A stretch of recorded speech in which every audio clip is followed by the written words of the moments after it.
अगर आपकी प्रेगनेंसी में अल्ट्रासाउंड में बच्चा दिखा रहा है ट्रांसवर्स यानी कि ये मां की हड्डी का रास्ता होता है, फीमेल पेल्विस है ये, और इसमें अगर बच्चा इस तरह से है कि सिर एक तरफ है और पैर और सारे दूसरे बॉडी पार्ट्स एक तरफ हैं, तो ये ट्रांसवर्स प्रेजेंटेशन होती है बच्चे की।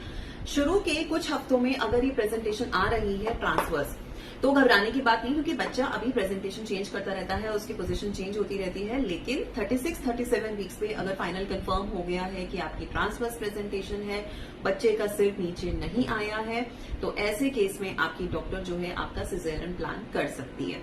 कब प्लान करना है वो आपकी डॉक्टर डिसाइड करती है। जनरली वो 37-38 वीक्स के बीच में आपका सिजेरियन प्लान कर लेते हैं।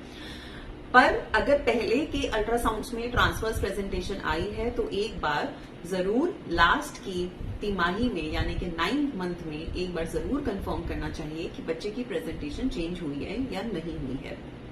ऐसे ही हम बात करते हैं ब्रीच प्रेजेंटेशन। प्रेगनेंसी में बच्चे का सिर हमेशा जनरली इस तरह से नीचे होता है मां के हड्डी के रास्ते में, और बाकी बॉडी पार्ट्स ऊपर। इसको हम कहते हैं केफेलिक प्रेजेंटेशन। और साथ में आपका प्लेसेंटा एंटीरियर या पोस्टीरियर हो सकता है, लैटरल हो सकता है, फंडल हो सकता है, जिसके बारे में मेरी अलग से रील बनी हुई है। लेकिन अगर आपका बच्चा ब्रीच है, तो ब्रीच के केस में आपका जो बेबी होगा वो हड्डी के रास्ते में कैसे होगा कि उसका सिर ऊपर होगा और उसके बटक्स या बाकी सारे पार्ट्स नीचे होंगे। तो उसका जो है आपका अगर हो सकता है नी जो है वो नीचे आ रहा हो सकता है उसका एक फुट नीचे आ रहा हो, या हो सकता है उसके बटक्स नीचे हो, जिसको हम कहते हैं ब्रीच प्रेजेंटेशन।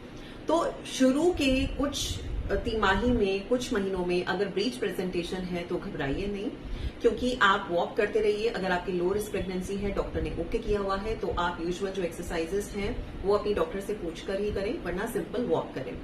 कोई भी ऐसी चीज करने की कोशिश ड्रास्टिक ना करें कि ब्रीच प्रेजेंटेशन को आप चेंज करने की कोशिश कर रहे हैं, क्योंकि अभी बच्चे की प्रेजेंटेशन फिक्स नहीं होती है, वो ऑटोमेटिकली अपने आप चेंज हो सकती है।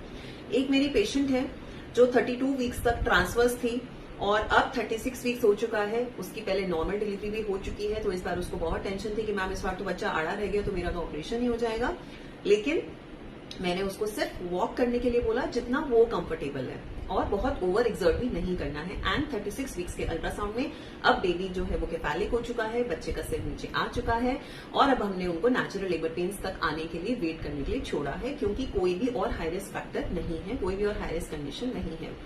तो ब्रीच में अगर आपके 26 वीक्स अल्ट्रासाउंड में, 14 वीक्स में, 17 वीक्स में, इस तरह के अल्ट्रासाउंड में अगर आपका बच्चा ब्रीच दिखा रहा है, तो अभी से आपको नहीं घबराना है। 9th मंथ में एक अल्ट्रासाउंड होगा, उसमें प्रेजेंटेशन कंफर्म होगी, और उसके बाद डिसाइड होता है कि आपकी नॉर्मल डिलीवरी होती है या सिजेरियन।